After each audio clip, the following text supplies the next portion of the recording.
Mungkin kalian ada yang belum tahu ya guys, kalau sel prokariotik itu ternyata bisa diwarnai.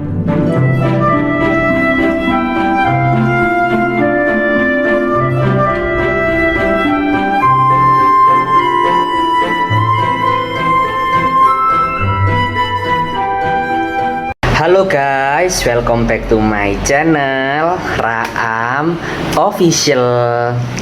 Nah sorry ya guys, kalau pakaianku ini bukan pakaian bebas, karena biasanya aku kalau ngonten itu pakai baju bebas. Nah ini aku pakai baju medis, karena ini di tempat pekerjaannya ibuku, jadi aku membantu ibuku memeriksa pasien.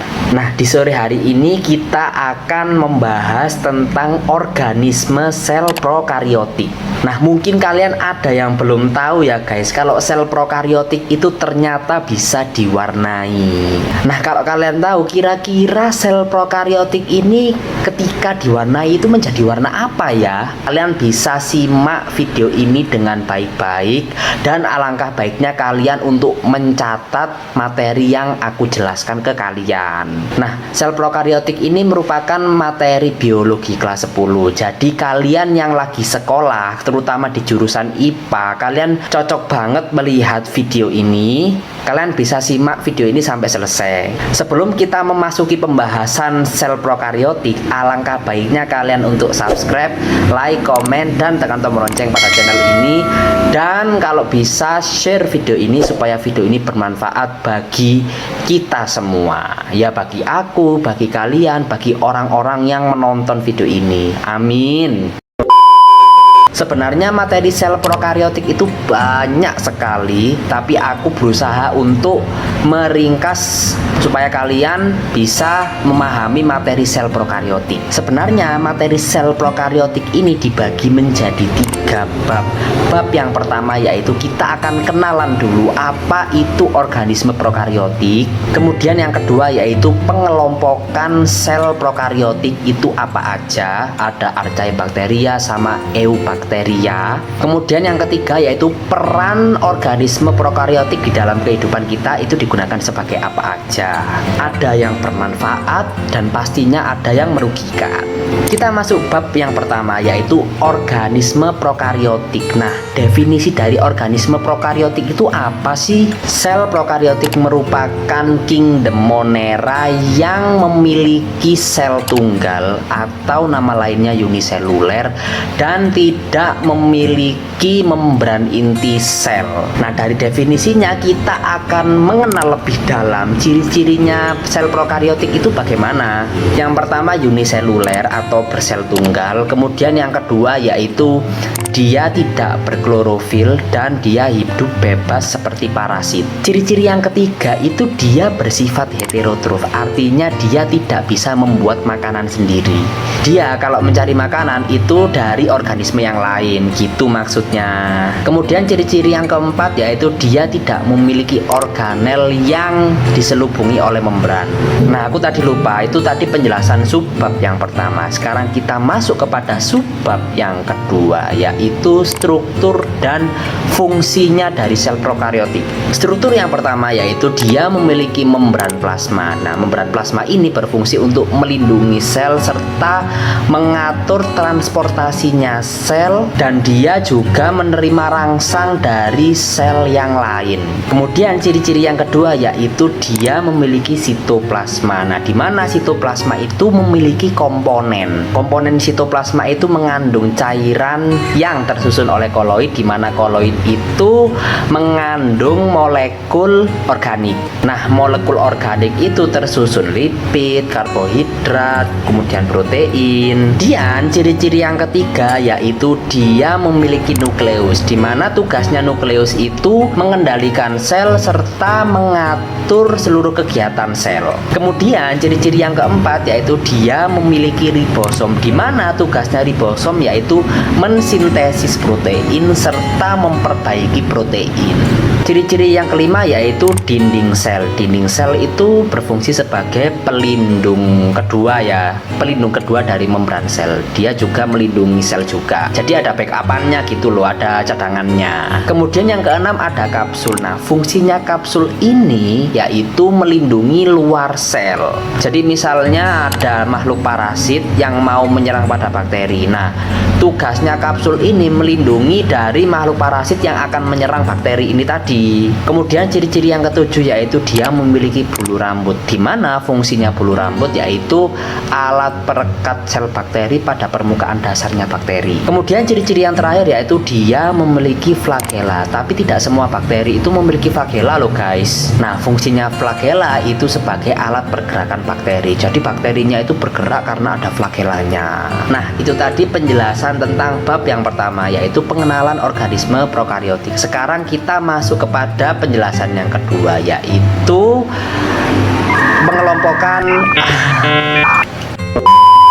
pengelompokan sel prokariotik. Itu terbagi menjadi dua, ada Archaebacteria sama Eubacteria. Nah, sekarang kita masuk kepada penjelasan tentang kelompok Archaebacteria. Nah, sebenarnya kelompok bakteri ini tuh jarang sekali ya guys. Eubacteria ini biasanya menyerang pada manusia, pada hewan, kemudian pada organisme yang lain. Nah, kalau Archaebacteria ini memang jarang sekali ya guys, tapi memiliki keunikan. Nah, karena unik tadi, makanya bakteri ini itu jarang sekali ditemukan. Tapi aku akan menjelaskan. Nah, bakteri ini habitatnya itu berada di lingkungan yang ekstrim seperti kawah gunung berapi, kemudian yang ada yang hidup di air asin karena kan air asin pantai itu memiliki kadar garam yang tinggi, lalu hidup di air panas. Nah, Archaebacteria ini dibagi menjadi tiga lagi. Nah, yang pertama yaitu metanogen. Nah, bakteri kelompok metanogen ini tidak membutuhkan oksigen ya guys. Bahkan oksigen itu dianggap sebagai racun,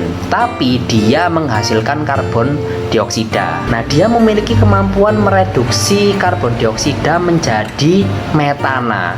Nah, uniknya di situ. Nah, contoh spesiesnya yaitu Methanococcus. Kemudian kelompok yang kedua yaitu halofil ekstrim.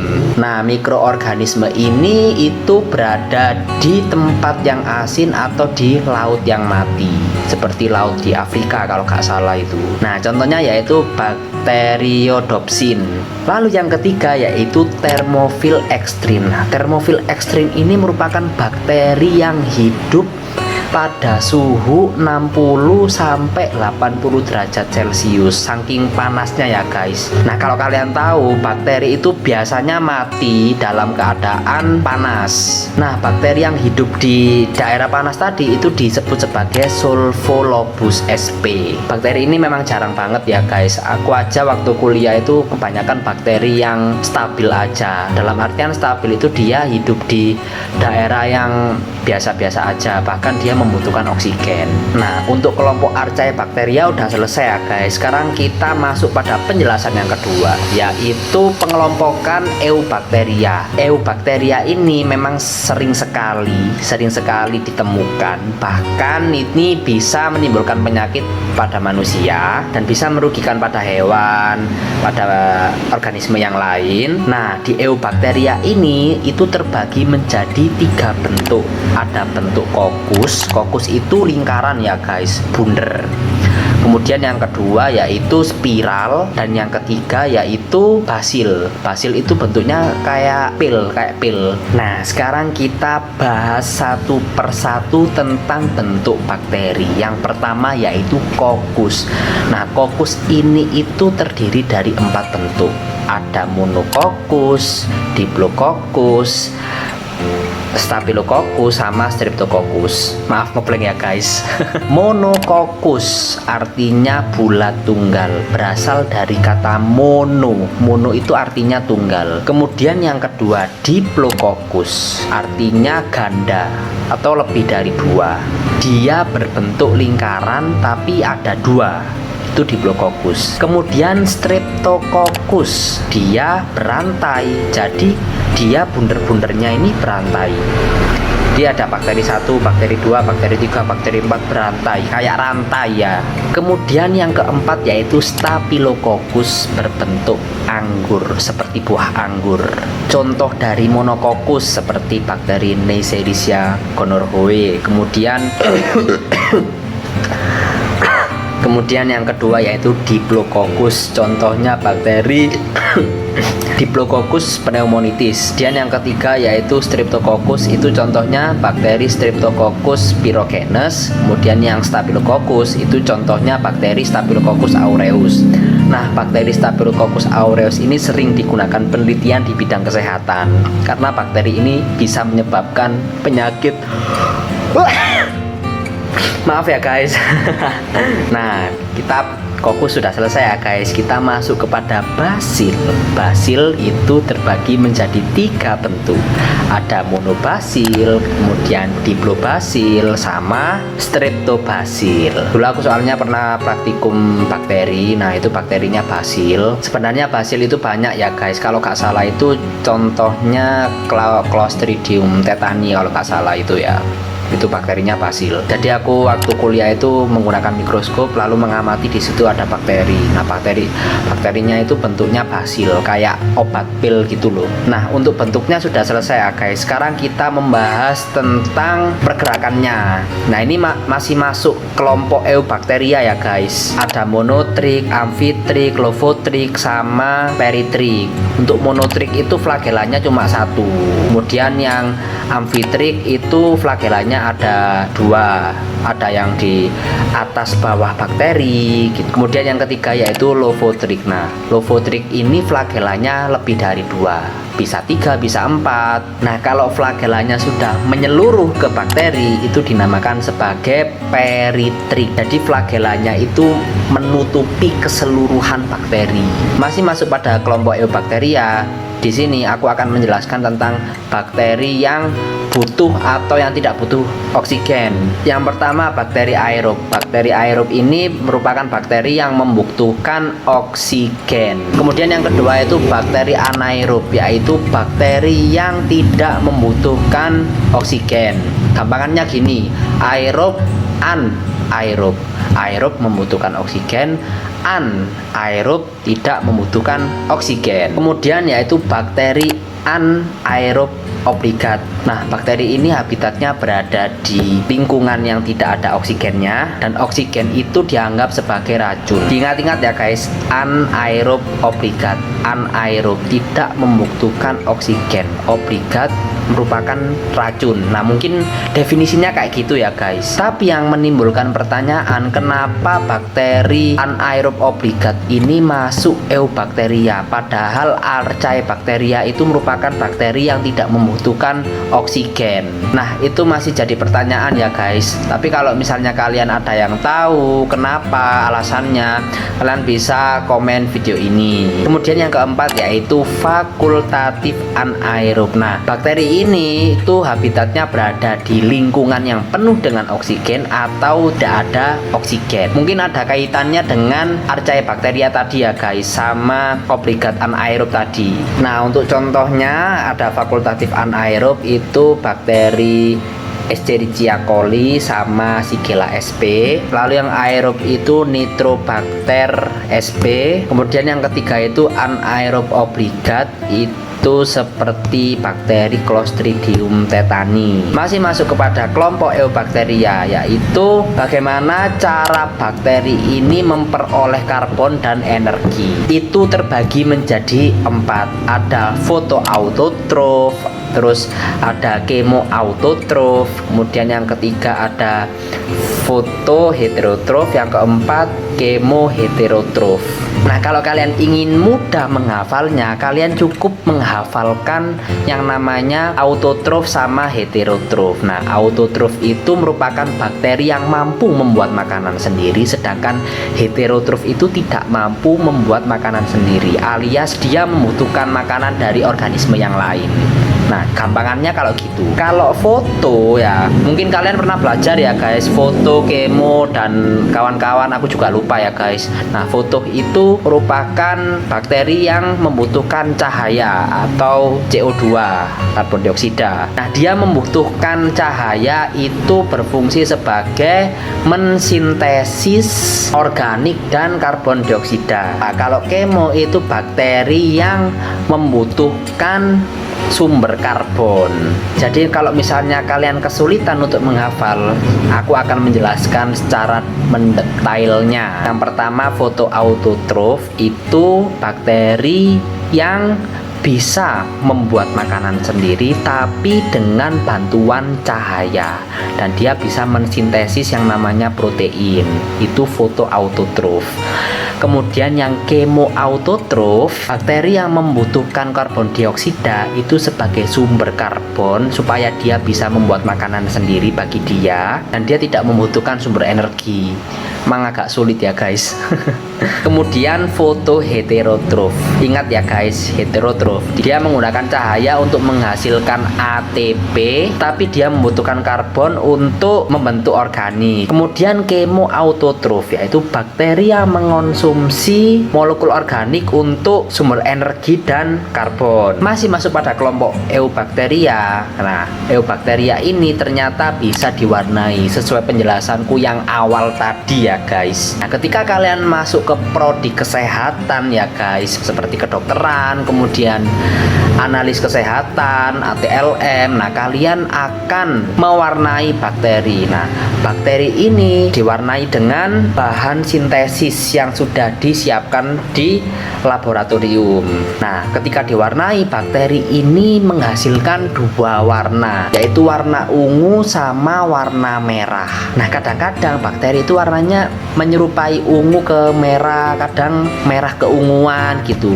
Pokok intinya ada dua warna, warna ungu sama warna merah. Kalau warna ungu itu dianggap sebagai bakteri gram positif, kalau warna merah itu dianggap sebagai gram negatif. Nah, untuk penjelasan bab yang kedua tentang pengelompokan bakteri, ada Archaebacteria sama Eubacteria, udah selesai ya guys.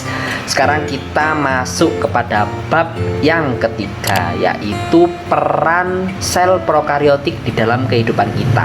Nah, kalau di bidang pertanian itu seperti spesies Clostridium pasteurisasi, kalau nggak salah itu ya, Pasteurianum ya, Clostridium pasteurinum, sulit. Pokoknya bakteri spesies Clostridium itu bisa menyuburkan tanah sehingga tanaman itu subur, dan tanah yang diberi Clostridium itu tadi itu bisa menghasilkan senyawa N2. Kemudian kalau di bidang industri ada Acetobacter psilinum, itu digunakan sebagai pembuatan nata de coco. Kemudian yang paling umum itu minuman Yakult ya, itu ada bakteri Lactobacillus casei shirota. Lalu ada Streptococcus lactis, itu dimanfaatkan sebagai pembuatan mentega atau keju. Kayaknya aku kurang ke belakang deh, makanya kok kepalaku kepotong. Nah, kayak gini maksudku. Jadi maaf ya dari tadi kalau penjelasanku itu kepalanya agak kepotong gini. Nah, kalau di bidang kesehatan ini banyak sekali ya guys, karena aku sendiri kan kuliah di bidang kesehatan. Jadi aku ngerti manfaatnya bakteri di bidang kesehatan itu banyak sekali. Salah satunya bisa digunakan sebagai uji antibiotik. Apakah bakteri ini resisten atau sensitif terhadap antibiotik. Antibiotik itu obat. Jadi misalnya kalau ada orang yang minum obat antibiotik, nah itu kemungkinan di dalamnya ada bakteri. Nggak tahu bakteri apa. Kalau di hasil uji antibiotik itu ya guys, kalau bakterinya itu sensitif, artinya bakteri tersebut itu apa ya, nggak boloan, tidak berteman, maksudnya bermusuhan sama antibiotik. Tapi kalau resisten, bakteri itu tidak berpengaruh pada antibiotik. Jadi misalnya kalau ada orang yang mengonsumsi obat antibiotik di mana orang itu terserang bakteri, tapi kalau obatnya tidak ngaruh, berarti bakteri tersebut resisten. Tapi kalau ada orang yang terserang bakteri kemudian dia meminum obat antibiotik lalu dia sembuh, berarti bakterinya itu sensitif terhadap antibiotik. Jadi kesimpulannya, bakteri di bidang kesehatan itu bisa digunakan sebagai pengobatan ya guys. Oke, sekian dari videoku. Jangan lupa untuk subscribe, like, komen, dan tekan tombol lonceng pada channelku. Doakan ya guys, semoga aku sempet untuk membuat video untuk kalian. Kalau misalnya kalian excited dengan gambaranku ya, gambaran komik ini, kalian bisa kunjungi channelku yang kedua, Raam Drawing Official. Nah, di situ ada apa ya? Ada video time lapse tentang gambar komik gitu. Karena hobiku itu suka menjelaskan sama menggambar. Oke, maaf ya aku basa-basi terus. Jadi terima kasih kalian telah menyimak video ini sampai selesai. Mudah-mudahan kalian diberi kesehatan dan diberi semangat untuk belajar meraih masa depan kalian. Dan sekian dari video ini, sampai jumpa pada video berikutnya.